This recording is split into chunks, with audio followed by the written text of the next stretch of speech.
Aimée Watts. Yeah, been marshalling for about 7 years now. What got you into marshalling? So I actually spectated for several years while my husband Joe was a marshal. So he got involved. He did a taster day at Donington about 10 years ago now. So we just saw it on Facebook. He was just out of uni, just looking for something to fill the time with. So yeah, he did the taster day, really enjoyed it. And then obviously one of the benefits you get as marshal is to get the guest ticket. So I spent a lot of my time at Donington walking around taking photos. There is a very old somewhere Instagram, Facebook page with all the photos, sort of more photos of marshals rather than the cars themselves. And then there was one weekend, I can't remember what the event was. They were very, very short on marshals that day, let's say. So yeah, I was with Joe at Sign On, and Mel, who was chief marshal at the time, sort of said, any chance you can have a pack, grab some flags and be on post 21 for me, because we're really short. So put on 21 for the day, going, nothing will happen, it'll be fine, just wait, you know what to do with flags. Yeah, never looked back from there really, went, oh actually I could do this. So I think that little bit of a push was just what I needed to do. Actually I could do this. It's not all just, you know, being, I suppose, your stereotypical strong, running out, pushing a car all the way by yourself, that sort of thing. It's like, actually, no, there is a space for me here. Yeah, the photos and photography sides took a back seat, and yeah, flags took over. Amazing. So can you tell us, for people that don't know, because there's going to be people that listen to this that don't understand the world of marshalling or anything, yeah. Can you explain a little bit about flagging for me? Yeah, so flagging is, being very non-technical, you've got a set of however many flags, you're standing on a post, and your job is to signal to the drivers if there's any dangers or potentially what's coming up behind them, track condition, that sort of thing. So you're sort of the first point of any signing to the driver that there's something changed or something that they need to be aware of. Obviously, it's changing slightly with the introduction of light panels, so that's sort of an addition to the role right now. So you're backing up the light panel, or you're in addition to the light panel. So it's your job to choose which flag is the most appropriate, and yeah, show that clearly to drivers that there's anything in your sector that is happening, or potentially in this you're following up from somebody else. And I suppose a very important role of that flaggy is also to cover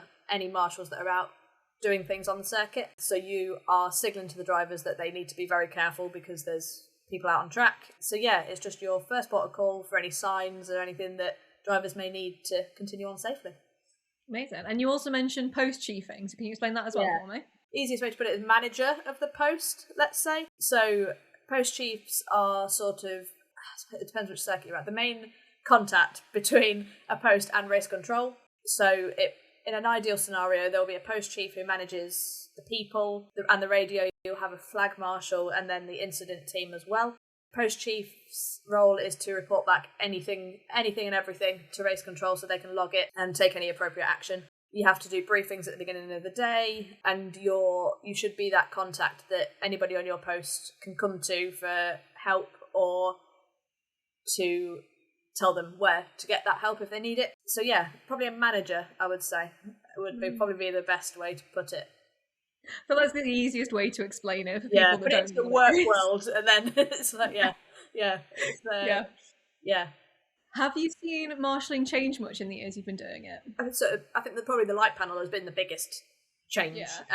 So taking that out of it, I think, unfortunately, probably seen a bit of a reduction in numbers, which is a shame. It's very, very common now that you could be on post being sort of acting post chief if you're not at that grade, flagging on your own.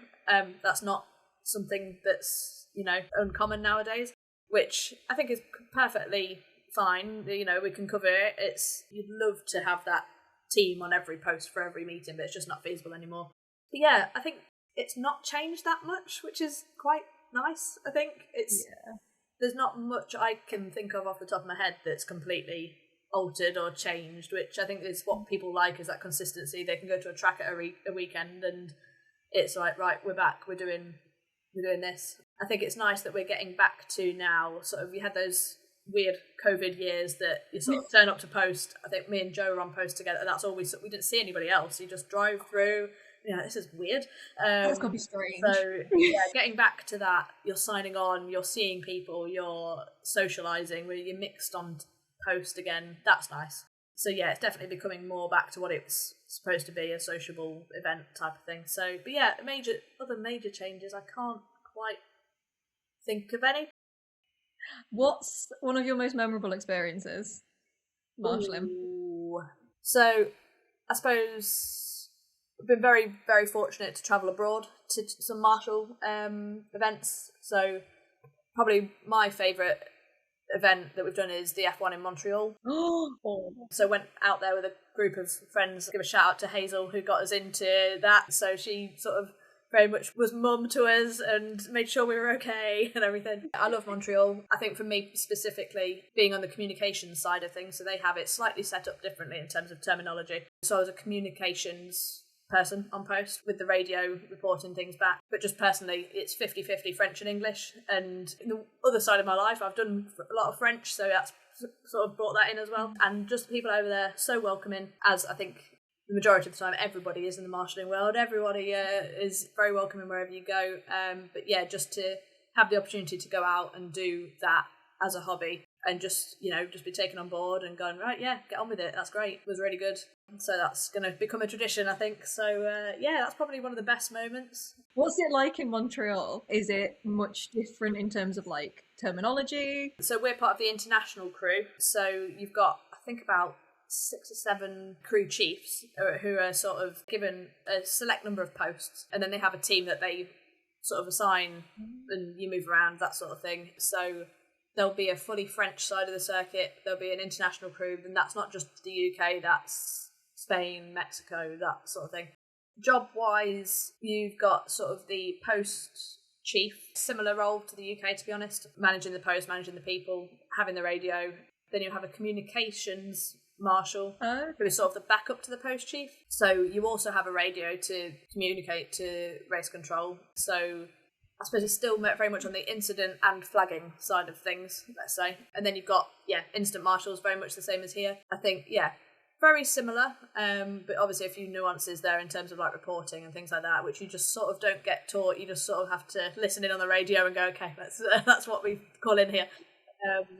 They're very, I think we've done Montreal and we've done Austin for the Formula One, and that's what we've done abroad so far. But yeah, in our experience, everyone's always really welcoming.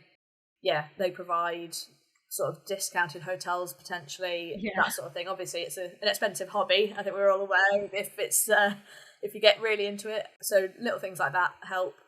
Provide food, social events, that sort of thing. But yeah, I think highlight Montreal is every marshal sort of gathers in Hurley's, which is the Irish bar in the town, things like that. So it's good. It's a good event. But yeah, I would highly recommend it. Anyone that's thinking of doing that jump of let's try something abroad, once you get to the right, obviously training, you feel confident. It is one thing I would say is there's always someone that you can talk to in the UK that would help you get to abroad events. There's a lot of experienced people out there. And yeah, just talking to people, being on post, just have a chat. You never know. Like, if we hadn't have talked to Hazel, we wouldn't have known how to get into it. So that's what I say to people is like, you never know who you're going to talk to. So just take that social opportunity. It's not just, I'm on post with them, I need to be sociable for the day. It's actually, they might say something and you go, actually, that was it's worth having them as a contact. Yeah. Where do you have like any other circuits you really want to marshal at? Ooh, that's good. We've been recommended Le Mans. So yeah, and I've always wanted to see Monaco. Whether I'd marshal it, I'm not sure, but I'd probably rather I'd want to see it. But yeah, Le Mans is probably on the list of let's do that at some point. Very fair. I've heard so many good things and so many people saying you've got to go to Le Mans. Yeah, Aimée. When you get that many recommendations, you're like, oh, there's got to be something good about it. So yeah, there's definitely something here. Yeah, absolutely. Yeah, so that's probably on the list next, hopefully. That's fair. How do you find marshalling with Joe? Because, like, personally, I feel like I'd really struggle. Like, if I can see Ryan, I freak out. And, yeah, a little bit the same. Yeah, so we've always been. We don't need to be on post together. We're not that fussed, to be honest. But equally happy to be on post together if we need to be. I think we work quite well as a team. Hopefully, but equally separately. Obviously, being on post flagging for Joe, let's say, or being in race control on the race phones, seeing on the screen, if I see him in the gravel trap and there's cars racing by, I'm a bit like, okay, you sort of have to take your sort of I don't know, take your like family hat off, I guess, and just go, right, we're here for right. There's no point panicking. We just need to carry on. But yeah, I completely agree. I think it's natural. If you didn't have that reaction, I think it's luckily not been in that many situations where I've had to have that slight panic. But yeah, definitely a couple of times where you hear him on the radio and you're like, oh yeah, that's just keep going. Yeah. I think it's a good. I mean, we're incredibly lucky and similar to your side to be able to share a hobby in the way that we do. You know, marshalling can take a lot of time out of your sort of family life, and if you want it that way. But yeah, I think we never take for granted how lucky we are to be able to do it at the same time. I couldn't imagine if one of us was off at a circuit every weekend. I just don't think it works. So no, I don't think I'd be able to do it. I love that moment at the end of the day, because again, we're kind of similar. Like, I don't tend to go out on track, but I would marshal with Ryan if I needed to. Yeah. And I want him to come into the pit lane with me at some point to see what it's like. But I love that moment at the end of the day where like he picks me up and we can have a chat about like how our day's been and what we've seen and what we've done. Absolutely, yeah. You don't stop talking on the way home, do you? Because you've been to the same event, but you've seen it from so many different angles. Yeah, I think example of that was at the Historic Festival. I was on 12.1 and Joe was completely over the other side, and we had one of the big crashes with one of the historic cars, and it was like all the way back. It's like, oh, you feel like you're sort of talking it through and being like, oh, this is what happened. So yeah, you're right. It's good to have that debrief afterwards with someone that understands what you're doing. So yeah, I completely agree. So you mentioned kind of race radios and things. How did you get into doing race radios? So I got a Facebook message from Darren, who at the time was Chief Marshal for Bark at some Donington events. He's messaged me saying, do you want to give it a go? And I sort of went, go on then. We don't get asked that often to do things like this. So I was like, okay, yeah, if you support and that sort of thing. So yeah, went up for a touring car meeting, and obviously he gave me the rundown, supported me that day, and then just carried on doing it, really. So yeah, Darren's sort of doing a bit of clerking now as well, so it's been good to see him sort of move on to different things, and one of those talking to the right people, taking opportunities, even if it's a bit scary maybe. There's always going to be someone to support you, so what could go wrong, really? So yeah, been doing that for a good couple of years now for Bark at Donington. If you ever get asked to do something, I'd recommend jumping at it. You don't have to carry on. I think it's remembering it's a hobby, it's not a job. You can always say no if you don't like it. If it's you try something and go, oh god, that's not for me, you don't have to do it again.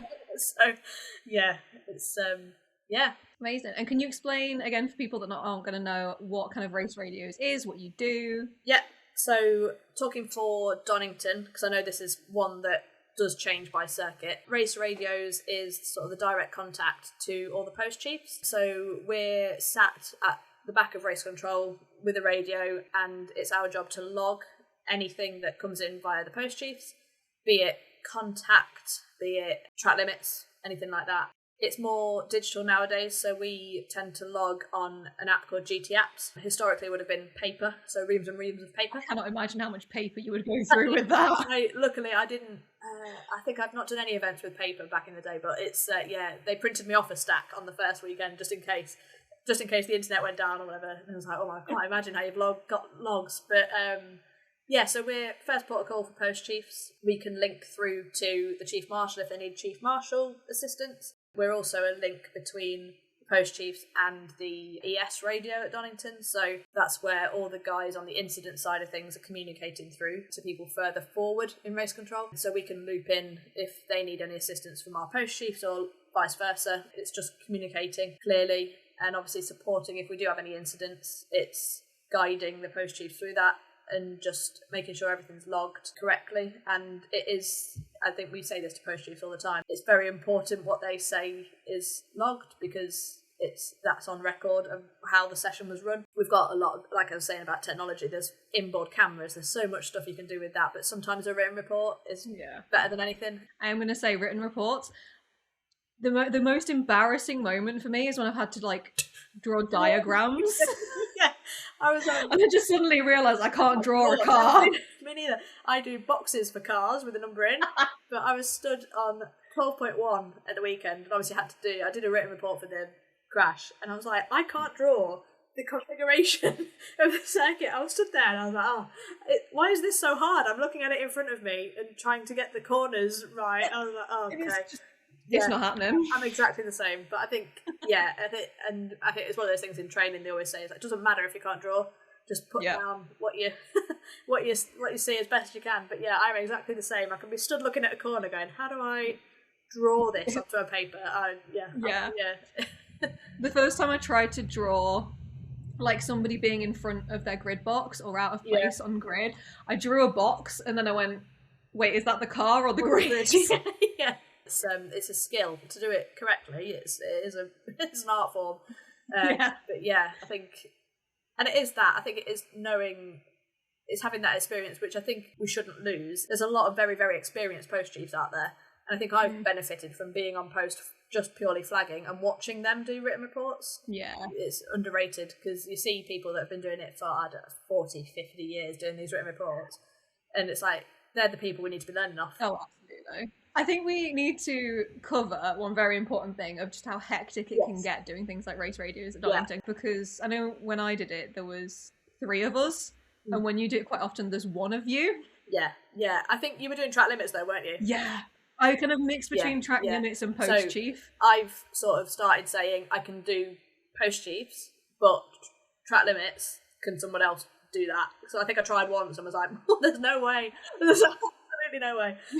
No. So yeah, I think I've done it once with somebody else's assistance for track limits, but I was like, I can't do that. When Linda messaged me going, oh yeah, we did track limits, I was like, oh my god, I should have told her to say no. I was like, no. I was like, you would have scared her off. I walked in and they went, track limits, and I went, yeah, it does get quite hectic because you're trying to talk and log at the same time. You need to get into a rhythm. So my own system is I've got a notebook in front of me to which I write down all the messages and then I transfer them into the GT apps because I can't type that fast. Or it gives me a minute to write it down, so I'm not having to edit the computer log. There has been a couple of times at BART meetings where I've had to say, okay, I'm just writing things down, I'll catch the log up, on internal log, give me a minute. Again, clerks, that sort of thing, they are just normal people to talk to. So if you say to them, I'm keeping a paper log, give me a minute after this session's finished and I'll just catch up with the online log. If there's anything major, you shout it out and that sort of thing. But you can edit times and stuff like that, so it'll all be in the same order. But yeah, I've got a book that goes sort of post number, car number, message and time. So just scrolling it gives me a second to then respond. I think the times when it's most nerve-wracking is when it's quiet. It's like, are the radios still working? Incredible. It gets really, really hectic because you've got obviously cameras at the front, ES radio, clocks in there as well, race radios, and like you say, track limits, especially with all the sensors and stuff we've got at Donington. That gets busy. It is a minute of, just concentrating on your own job and trusting that everyone around you will concentrate on their jobs, and then we'll all come together to make it work. I think it's a well-oiled machine if you get it right. It's, I've been in there when it's not been right, and I've been in there when it's been like perfectly running smoothly. So it's one of the jobs that you can never plan for. You don't know what's going to happen out on track. So it does get a bit hectic, but I think if you have your own systems, it helps. But yeah, don't envy you whatsoever doing track limits that day. Oh my god. But yeah, I was doing it. I was like, oh my gosh, this is so quick. There's so many. I need to do so many things. It's so touring cars bring their own team for track limits and stuff like that. And I watch them and I'm like, God, I couldn't. Yeah, I started off doing track limits and stuff, but then it became very clear that it's not a one-person job. In some cases, post-chief radios can be a two-person job, so anyone could have a go at it, I would say. It's not too technologically advanced or anything like that. It is just talking to people at the end of the day, but it's just, knowing that you do your bit, don't focus on anybody else's bit. They'll work that out. And it is one of those things of like, you forget the importance of having people sat at the front watching the cameras and shouting out screen 8 or whatever and going, oh yeah, like every single role is important in that room. And you've got to have a laugh as well. I think if we sat there and took it as a serious job, you'd be like, it'd get tiring. Long day. Yeah, absolutely. Yeah, a bit hectic, but I think it'd be boring if it wasn't. So. Very fair. Yeah. What would you say to somebody that wants to look at getting into marshalling and has never tried it before, but maybe like doesn't know what they're doing or they're a bit nervous too? Taster days are a great way to see if it's for you. There's no sort of pressure to put yourself anywhere near the track if you don't want to. The lovely people that run our taster days will give you a sort of tour of the circuit. I suppose it's important that I'm talking very Donington based, but they do these taster days across the country. So if the circuit you're at is doing them, I would highly recommend getting involved.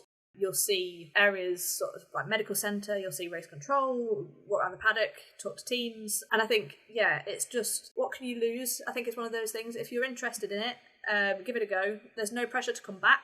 There's no pressure to run out in the gravel.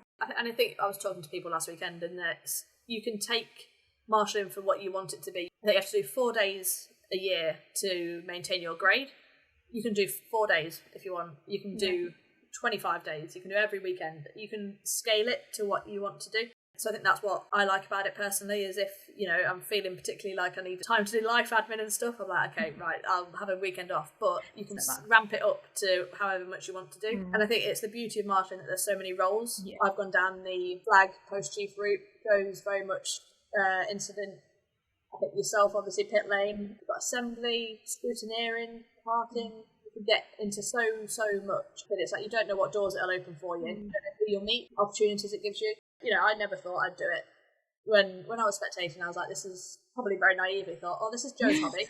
Probably a little bit. This is a man hobby, it's a boy hobby, which is probably going back to the changes. That's not the case anymore. No. So, which is great.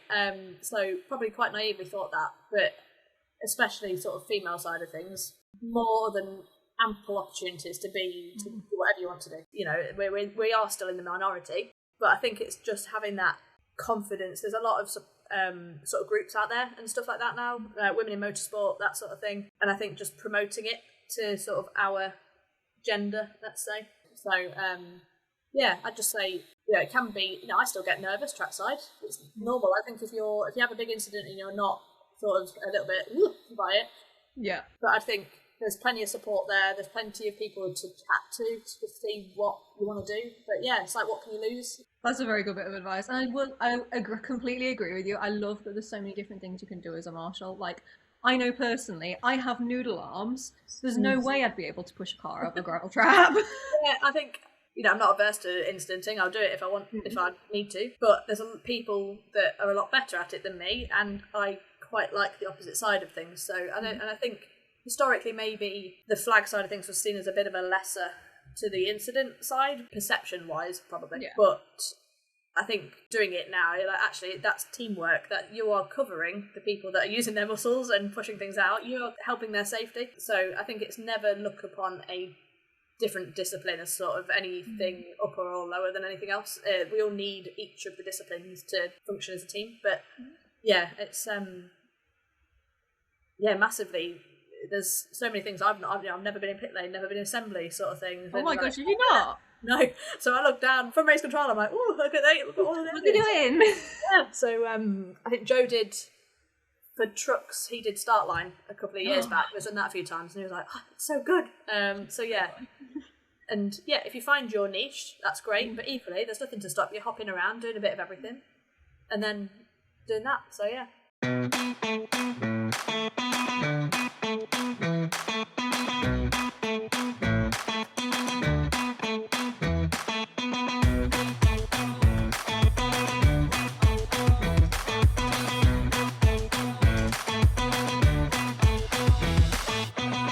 Thank you for listening to this episode of Orange Suits and Boots. That was Aimée that we've been talking to. If you want to hear more from other marshals and general people surrounding the motorsport industry, go take a listen to our previous episodes and then subscribe, and you can see what's coming up in the future. We are Orange Suits and Boots on all platforms, and thank you very much for listening.